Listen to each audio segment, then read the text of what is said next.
ассалому алайкум дӯстони меҳрубон, созен хубен? Иншоалло ки ҳама каса хуб ҳастен. Хуш омадин ҳама каса ба канали ман. иҷода бо хоҳиши як хоҳарҷон дамлама тайёр кардистам. маҳсулот барои дамлама: 1 дона капуст дар кора, 3 дона картошка, 3 дона сабзӣ, 3 дона пиёз, 1 дона помидору 1 дона болгарский дар кораю, баъд гӯшти руғандор дар кора. Барои чӣ ки дар дамлама ман руған намеандозам, ҳамин гӯшт руғандорак бошад. ҳамун руғани гӯшт об кишид. Вақте ки дам мепартоӣ, дамлама мулоимаки хушрӯ мепазад. иҷода картошка, сабзӣ, пиёз, болгарский, помидор, капуст, гӯшт ҳамаша реза мекунем. баъди реза кардан ҳамаша ба дег мечинем. ай гӯшт сар мекунем.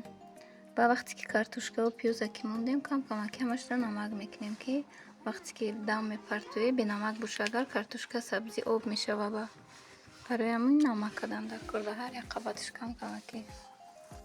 баъд хоҳарҷон апаҷоно навистен ки чида видео накардестӣ.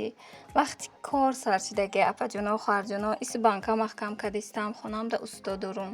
корум ки яни ма кишед насиб бо иншоалло видеои нав мекунам, мемонам барои шумо.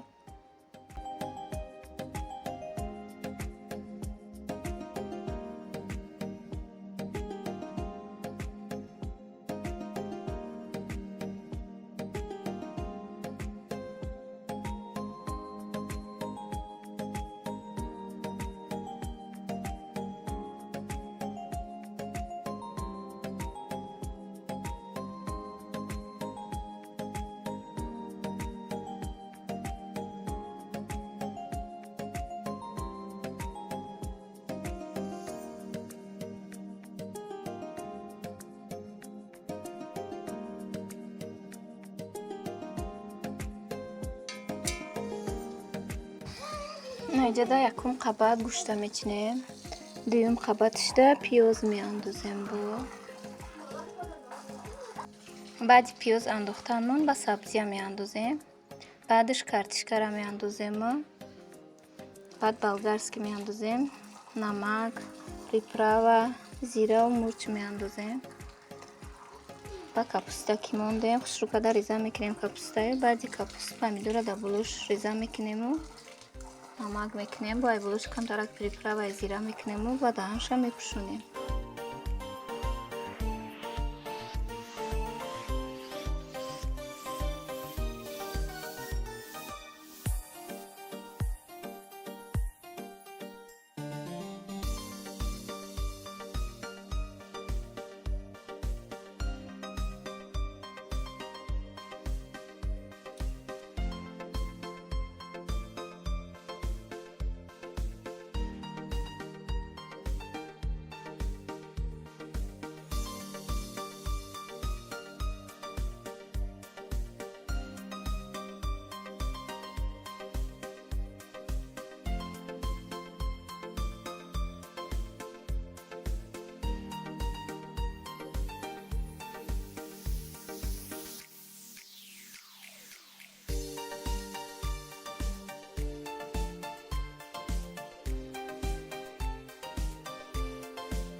این ایجاده همه چی دملامه را که انداختیم کرشکش میمونیم و در علای پس میمونیم به همون بوغ خودش میپزبه.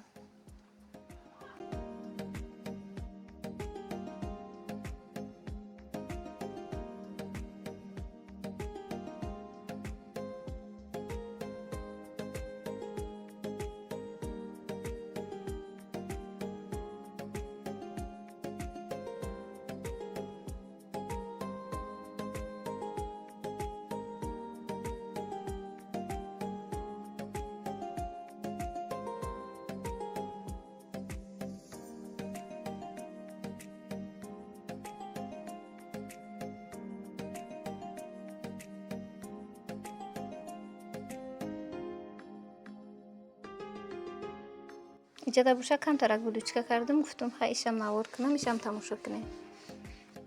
محصولات بلوچکه شیر جوش در کوره استکانه، یک پیاله شکر در کوره، یک دانه تخم در کوره و مسکه در کوره و دروژ در کوره با